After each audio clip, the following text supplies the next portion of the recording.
Hey, thanks for tuning in. You are listening to Gnostic Studies, and we'd like to continue our astrology class this evening.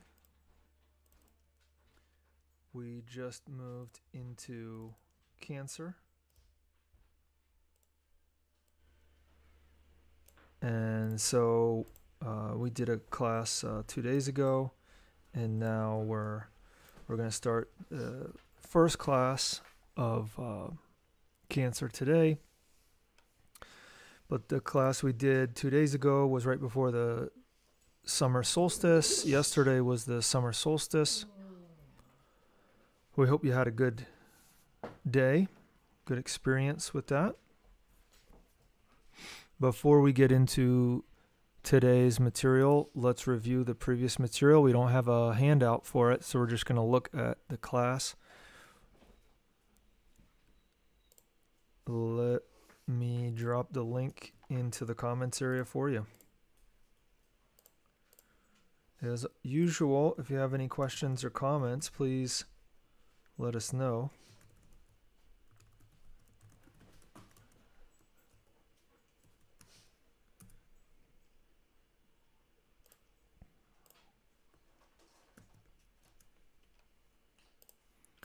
So since Gemini corresponds to the parathyroid glands, you read a little bit about the parathyroid glands, which had some interesting information. It said the science of the Gnostic sages goes far beyond conventional science and the materialistic point of view.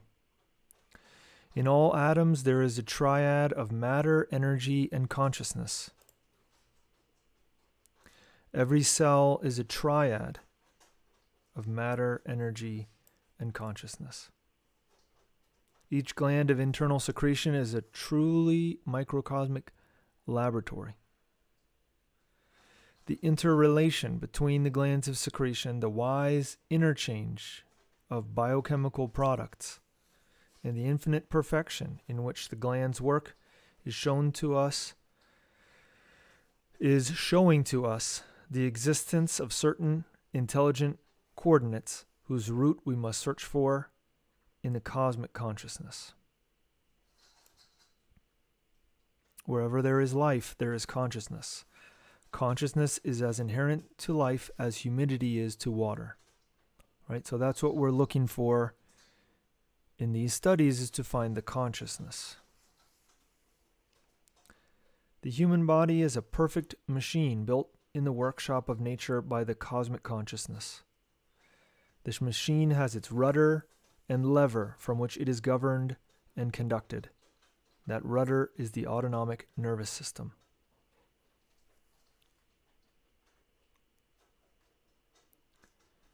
Talked a little bit about the parathyroids and what they manage in our body, but there's some other important information there. And then we talked about the light, 2 articles from Arnoldo Krumheller, Huiracocha, and he talked about how we can't see the light because light, the physical light in itself, only shows up, he says, when there's dust particles. If we were in a vacuum and we were to shine a light and there was absolutely no dust in there, we wouldn't see anything. That it's the dust that allows us to see the light. Anyway, I don't know, if that's scientific or not, but that's his opinion, and his point was to emphasize the difference between physical light and material light. I'm sorry, physical light and spiritual light, or the light of what he calls initiation. And the light is another way of talking about the consciousness. It's a symbolic way of talking about the consciousness, because when we see things with the light, that means we can see and understand things in a different light, so to speak, than we used to before. He also talked about the astral light.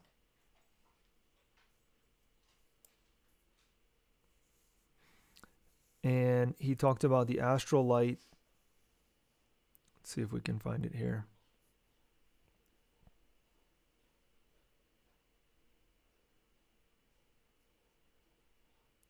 There exists the astral light of the Magi. Light becomes heat and is therefore in close, constant relation to the heat of our body. Our organic heat is equal throughout the body. So if the medic places a thermometer in the mouth or in the anus of the patient, we observe that the temperature is the same. He's talking about heat. The body's giving off constant heat. He says, when someone has a blood transfusion, the heat is also equal, and whosoever receives the blood of another observes no alteration of heat.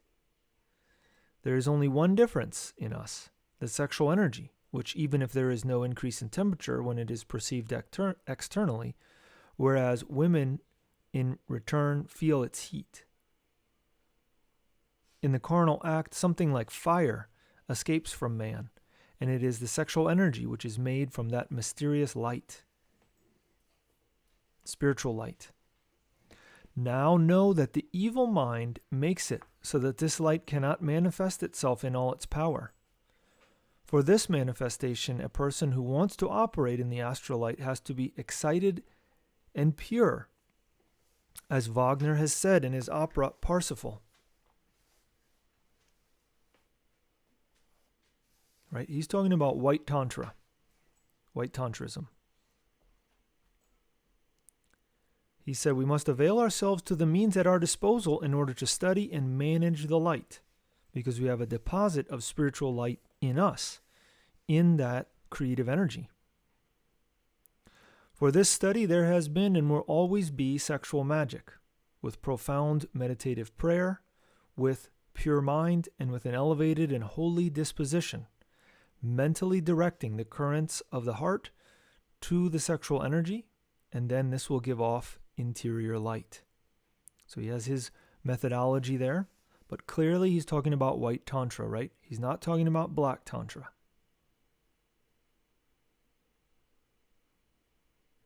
But for those who are not capable of this purity and holiness required, it is better not to venture any further, nor achieve any greater development.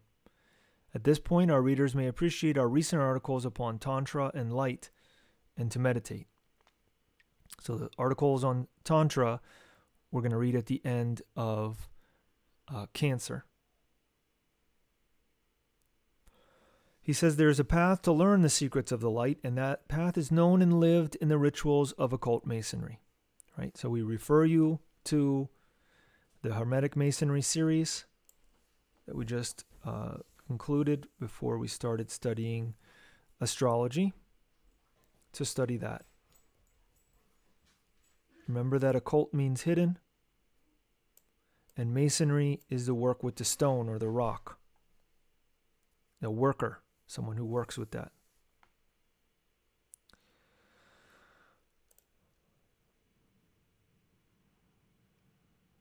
All right. Let's see if you guys have any questions or comments.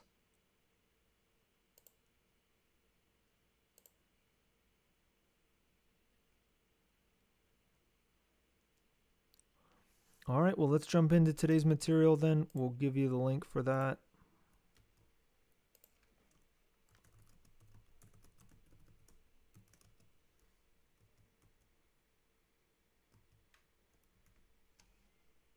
So you can follow along with us if you'd like.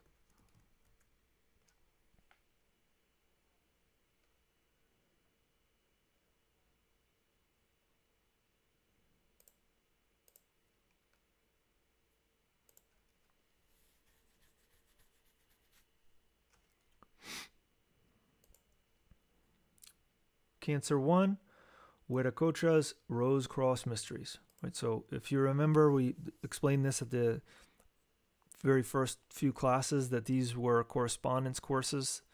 Used to be that you could receive classes in the mail. You'd receive a letter or a package with study materials, and then you'd maybe have to write a letter back and say, answer some questions or take the quiz or whatever. So, however you came upon this, whether it was in the back of a newspaper or a magazine or whatever, or your friend knew about it, and That was how people would take these courses. But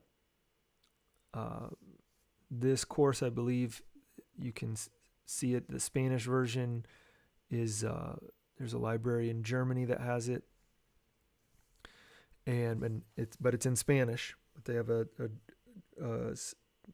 German library has the Spanish documents, and it was translated into English, or bilingual text. I think it's called Gnostic Rosicrucian Astrology, something like that. So this is a letter now. So this is the fourth letter that we'd be receiving if we were in the correspondence course from 1930s.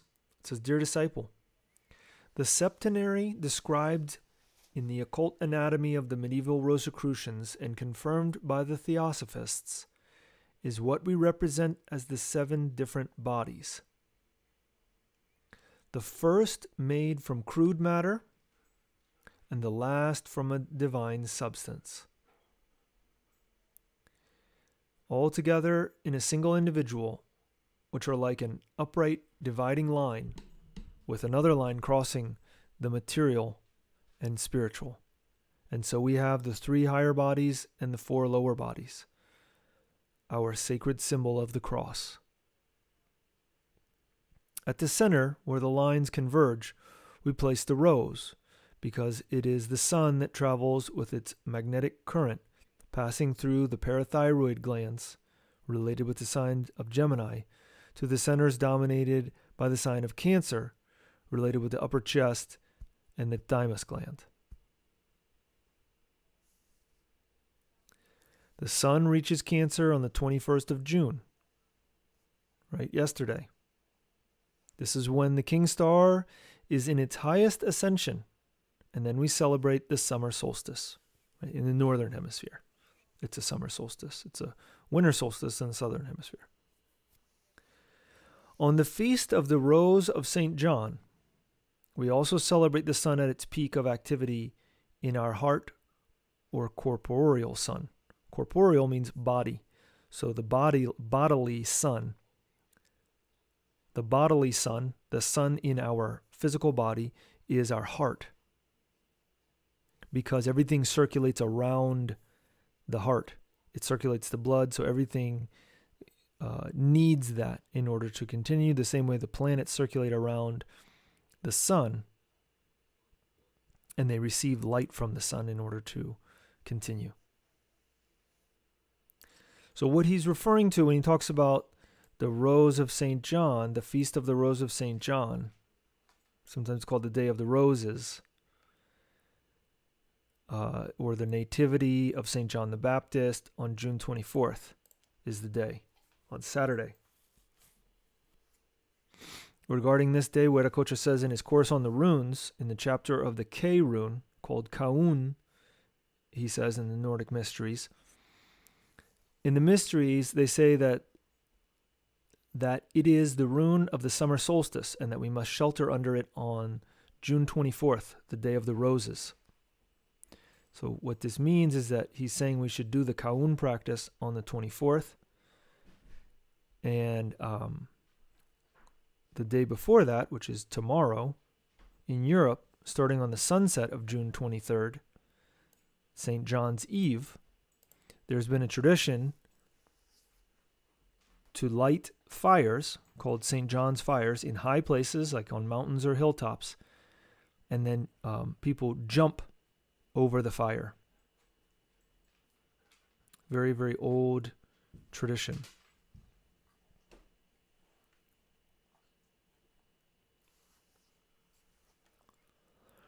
So anyway, those are practices that you can do. It's recommended to do the Kaun practice. You can click on this to go to that page if you want to study more about it.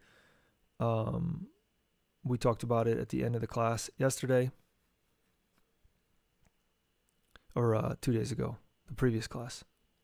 In any case, we'll get back into the lesson.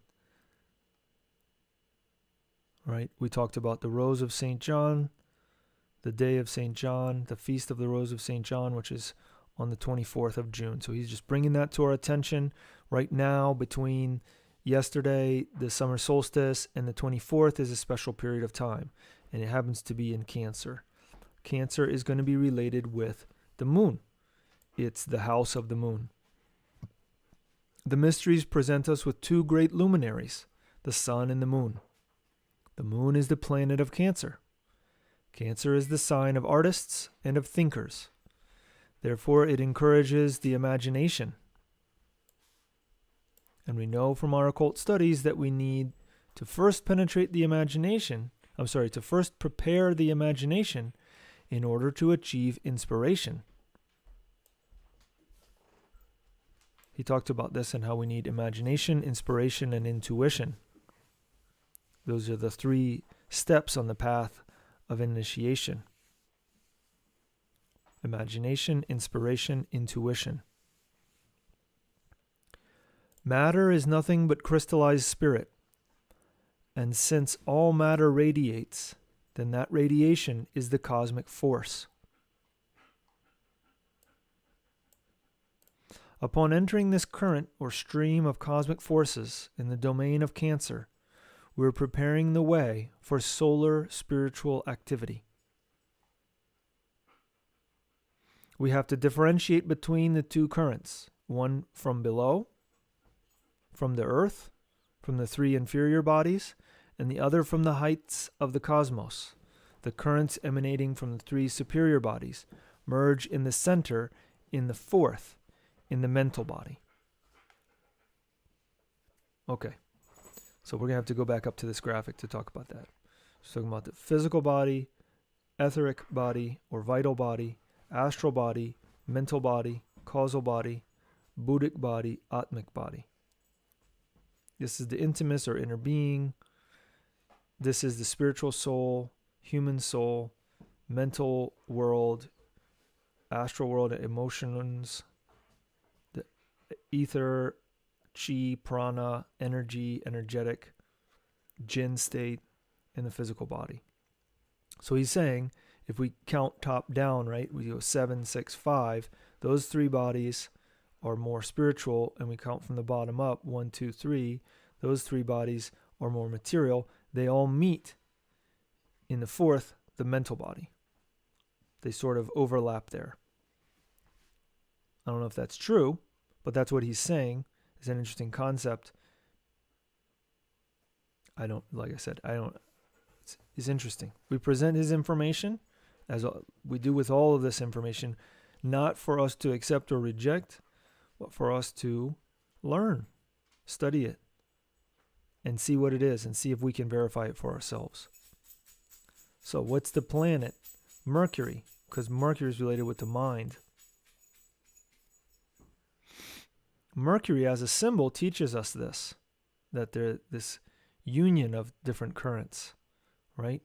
Because below is the cross of matter, above is the moon. You can see there's sort of a moon concealed in there. And in the center is the sun, circle, the spirit. And thus we comprehend our heart as the central sun of our organism. All the glands of internal secretion grow and develop from birth, but are also headed little by little towards death, except for one, which is to say the one that dies on its own, separate from the rest of the body, which is the thymus gland. It forms a notable exception, since it only grows and acts on our growth during childhood.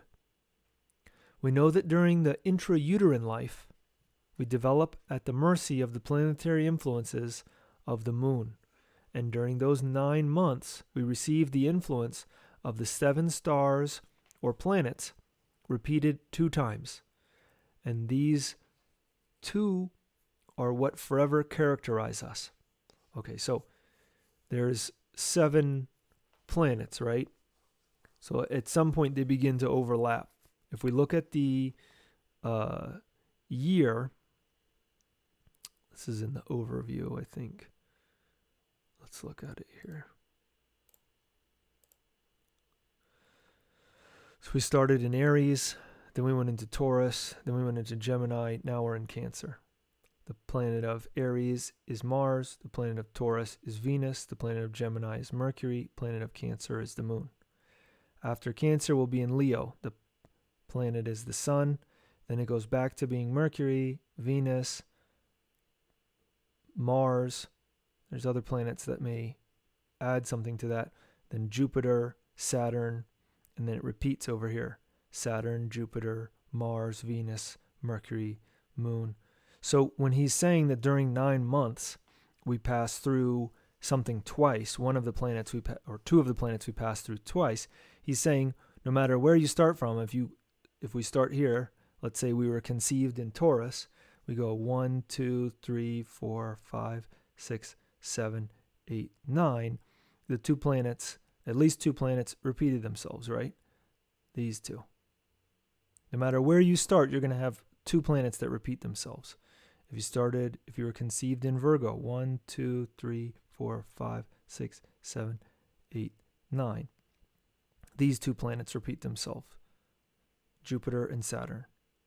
There's always going to be two planets that repeat themselves because there's 7 planets. So that's all he's saying.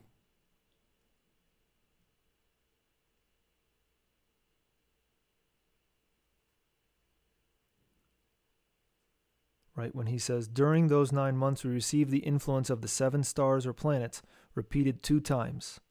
And those 2 are what forever characterize us.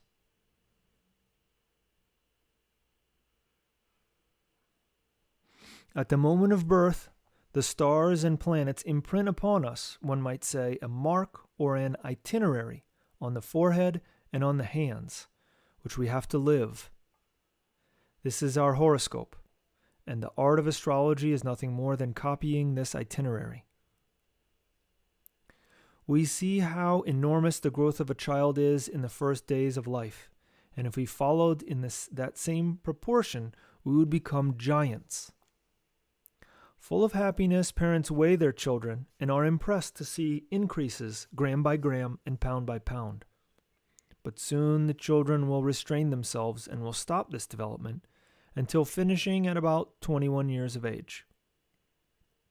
We will not grow any more, reaching a period of stagnation, and then we go back down towards decline. And all this is caused by the thymus gland, which weighs 15 grams at birth and goes on to weigh 30 grams during puberty and then disappears. It does not disappear entirely, but it remains, and these remains are of paramount importance for us, the occultists. Growing up is not a phenomenon of the material body, but also has its spiritual application, since in the material part of the gland grows and develops the material body. Then its spiritual exponent also grow and develop us spiritually. Let me read it to you again. Growing up is not only a phenomenon of the material body, but also has its spiritual application. Since if the material part of the gland grows and develops the material body, then its spiritual exponents also grow and develop us spiritually. So there's the spiritual aspect. If the material part grows and the spiritual part also grows, then that means that the thing that's causing it has some relationship to the spiritual. The practice of the present lesson has as its objective to not let the rest of the gland disappear, but on the contrary to retain it and to force it to work, again, towards our wishes.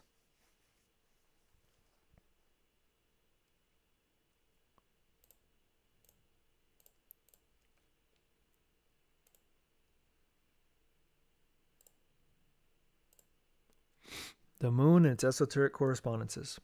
We know the action of the moon in making water increase in the high tides and then to decrease them in the low tides. So too does the moon make the thymus gland grow, which now goes down in order to receive a repulsion of energy in its destructive action from the energy of the sun.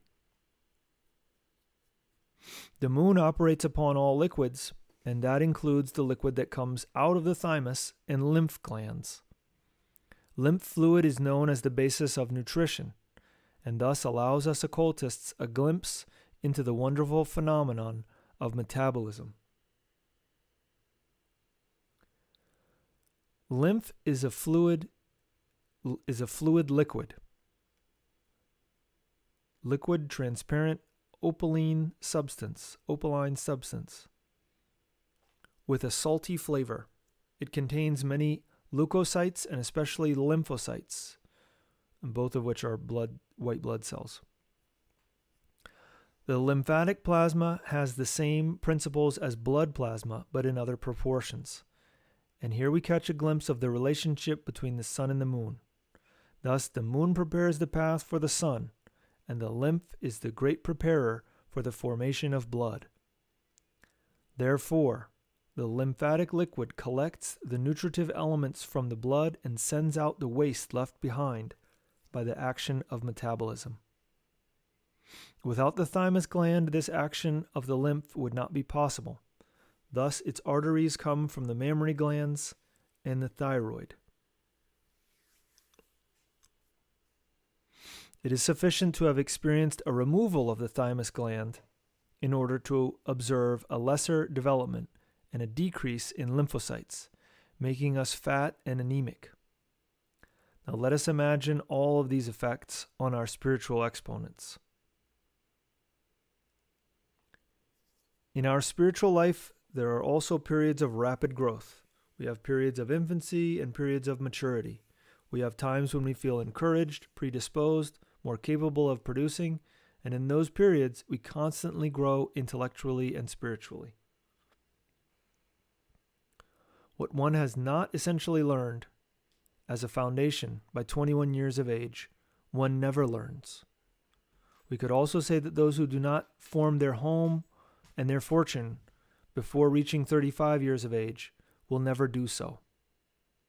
While this is the general rule, an exception is formed when the occultists do the Rosicrucian practices, because at all times they can cause a reactivation of their intellectual faculties and form a fortune even after 50 years of age by applying our keys, but always by giving movement to the magnetic centers, or that is, making the chakras rotate.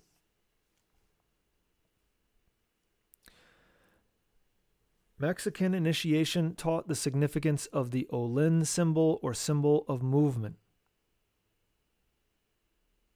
Therein are shaped the cosmic forces that come from above and the terrestrial forces that come from below.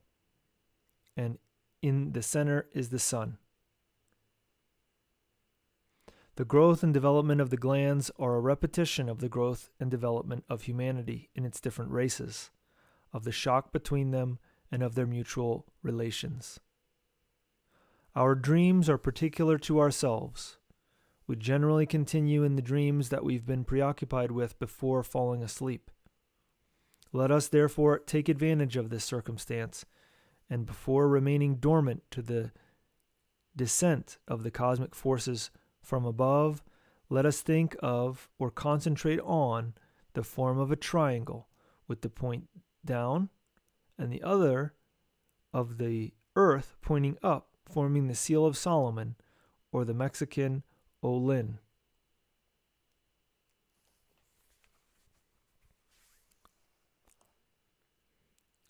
In the previous letter, the lesson for Gemini, we spoke about the recommendation of the exercise for imagination.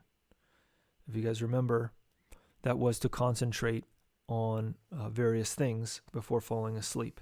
He mentioned the tree of life. He mentioned concentrating on a seed, shapes like triangles or any shape. He said the pentagram, you can concentrate on it, right? To train the imagination, or what we call nowadays visualization.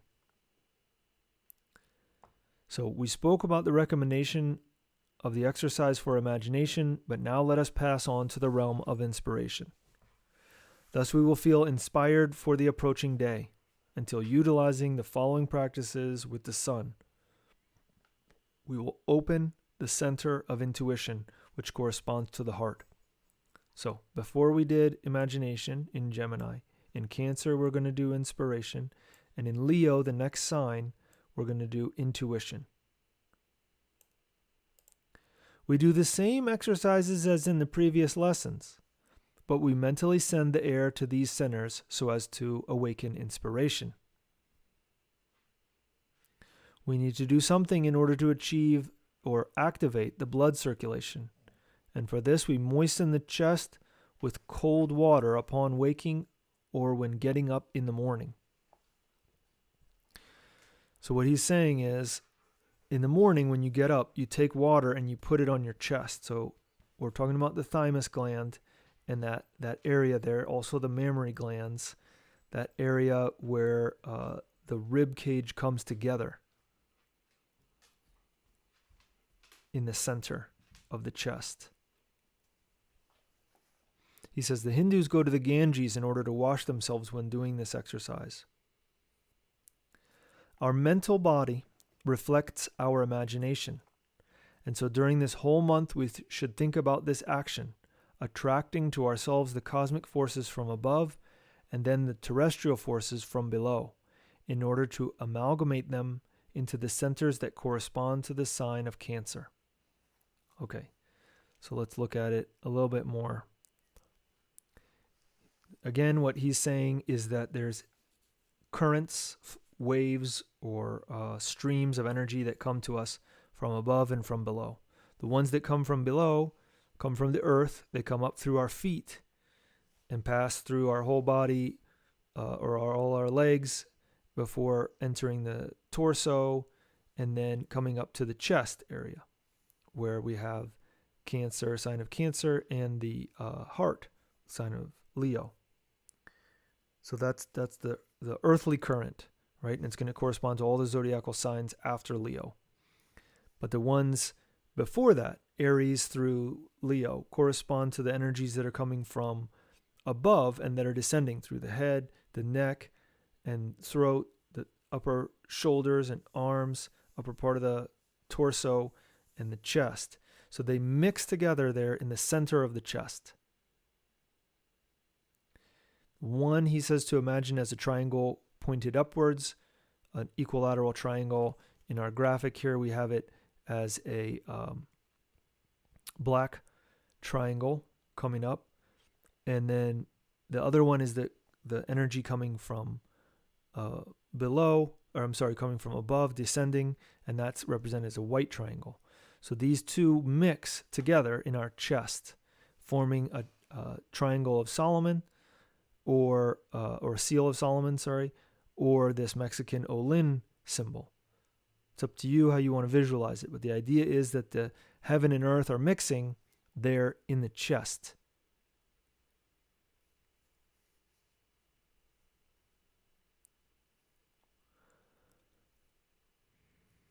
So that's the end of the material.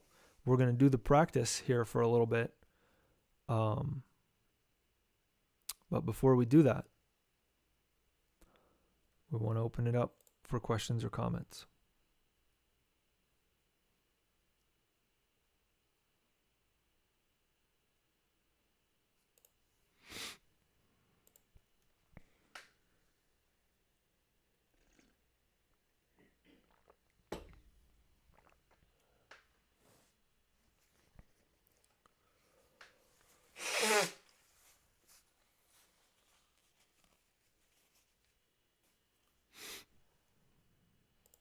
All right, doesn't look like there's any at this time. So we're going to jump into the practice, which you have there on your screen. So he recommends splashing some cold water on the center of our chest at the level of the thymus upon waking or getting up in the morning. If we can't do that, or right now we're not going to go to the bathroom to do it, maybe we don't have the right clothing on, whatever. I learned another practice that works with the thymus gland. You make a soft fist.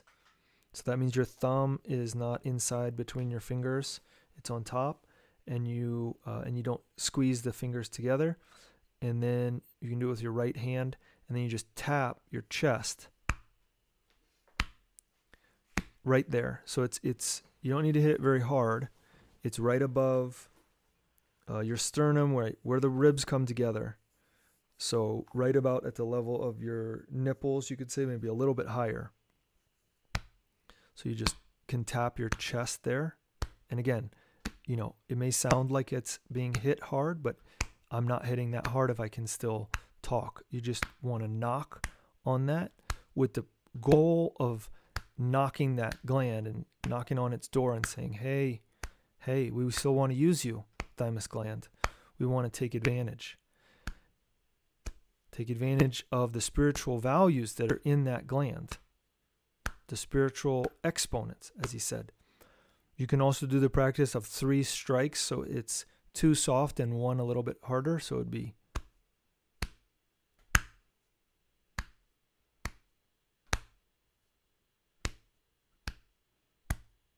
so again, you don't need to hit hard.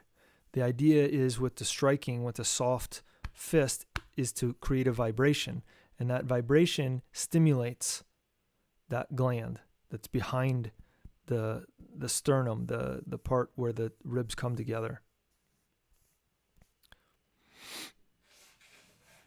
So we can do that every morning. We can splash some water, some cold water on that area. You can do both. Then, so we're going to move into the practice now. So we want to take a comfortable position.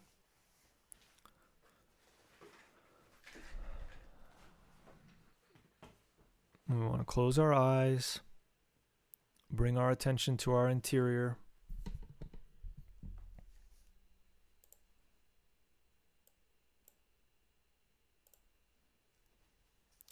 We're going to concentrate on these 2 forces, right? The forces coming from above and the forces coming from below. The heavenly forces and the earthly forces. So when we concentrate on the forces coming from above, we're seeing the forces that come in through the top of the head, descend through the brain and through the throat, the neck, into the chest, and they come down into that lower part of the chest at approximately the level of the nipples. So that's the heavenly current or waves or stream of energy that's descending. That descends into us in that way, and at the same time we have an earthly current. It comes up through the feet, passes through the ankles, the legs, the knees, enters into the hips, passes through the sexual organs, comes up through the lower abdomen, the intestines, and up to the same level in the center there, where the ribs come together. And we want to visualize them as triangles, 2 triangles mixing together there, integrating, overlapping, exchanging forces, joining together, that meeting of heaven and earth. It's interesting if you study East.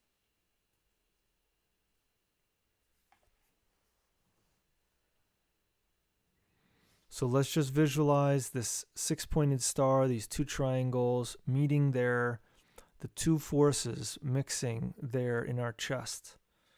The force, so I'm going to just continue to talk about it to help us concentrate on it together. The force is rising from the earth, passing through our feet, our ankles, our calves, our knees, our thighs, passing through our sexual organs, our hips, through our lower torso, our intestines, and meeting there in the middle of the chest.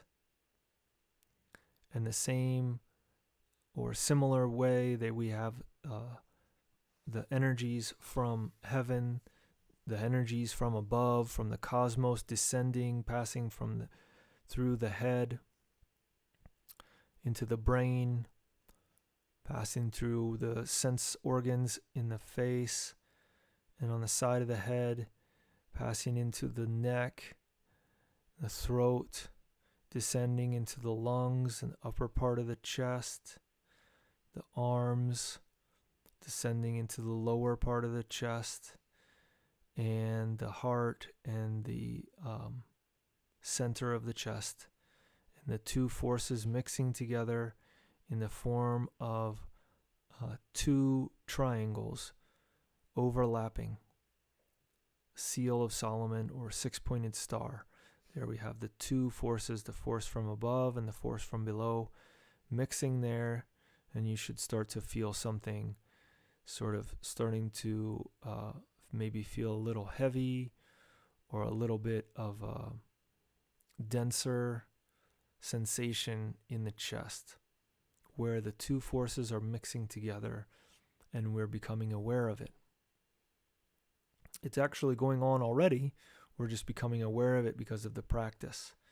And again, since we want to be inspired,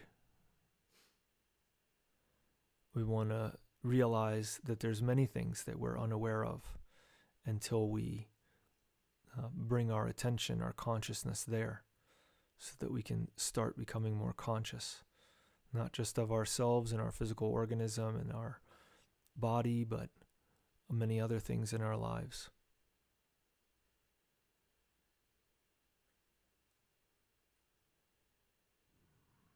So now we're going to move into the next step, which is to do the inhalation. So we can open the arms and legs while we inhale and then close them while we exhale. And we exhale through the mouth. If we're seated in a chair, sometimes this isn't so easy. If we're laying down, it may be a little bit easier, but it may not be easy, just depends. So we don't have to open it all the way, just open it a little bit. The point is to kind of concentrate on what we're doing as we do it. And then tonight before we go to bed, we want to do it all the way. Do the exercise completely. So we inhale through the nose, then exhale through the mouth. Inhale through the nose, exhale through the mouth. Forces mixing in the center of our chest still. Inhale through the nose, exhale through the mouth. Inhale through the nose, exhale through the mouth. Last one, inhale through the nose, exhale through the mouth.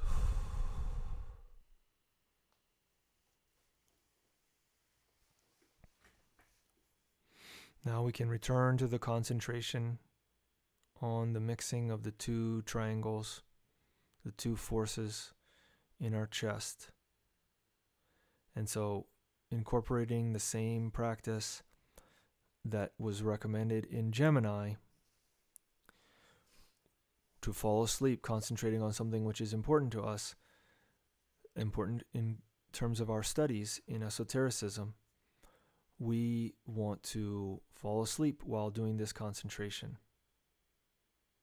of the forces mixing in our chest at the level of the nipples, but behind, in the center of the chest, right behind the ribs, interior of the body. Then when we wake up in the morning, we want to try and remember the experiences that we had, the dreams that we had. There is a mantra that can help us do that we pronounce mentally. When we first wake up, we want to try not to move, and we want to just say Raum Gaum. We don't need to say it out loud.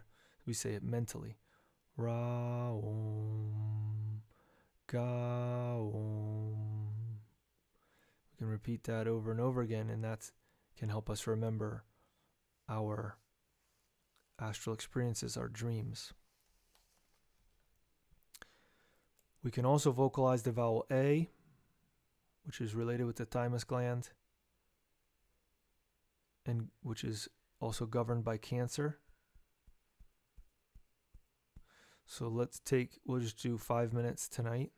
So if we close our eyes and we bring our attention to the thymus gland, the chest, interior of our chest, where we've been concentrating and mixing the forces, or seeing the forces being mixed, to be more precise. Now we can do the vocalization, which is just to pronounce the vowel A, which is pronounced ah. Ah.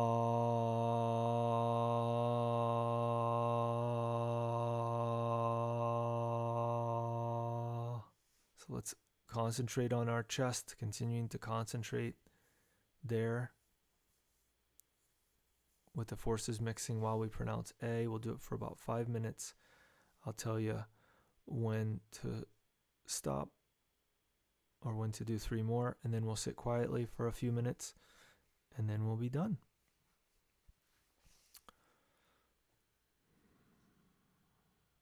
Whenever we feel ready, we may begin. Oh.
Let's do it 3 more times.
Now let's just remain still and quiet for a few moments.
So let's take a couple breaths. Start bringing ourselves back.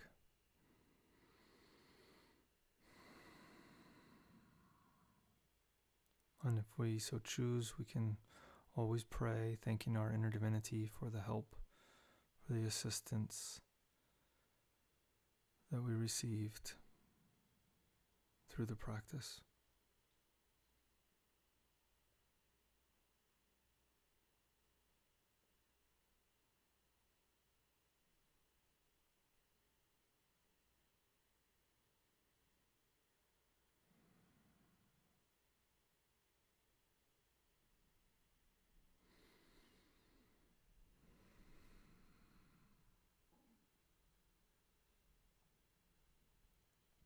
And whenever we feel ready, we can bring the practice to a close, coming back to the room or wherever we find ourselves and opening our eyes.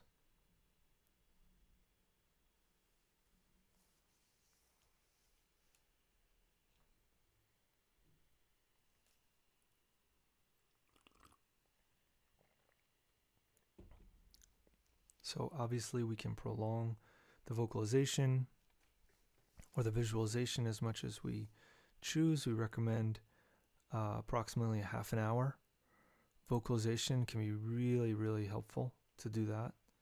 You can really notice its effects. But that's all we got for now.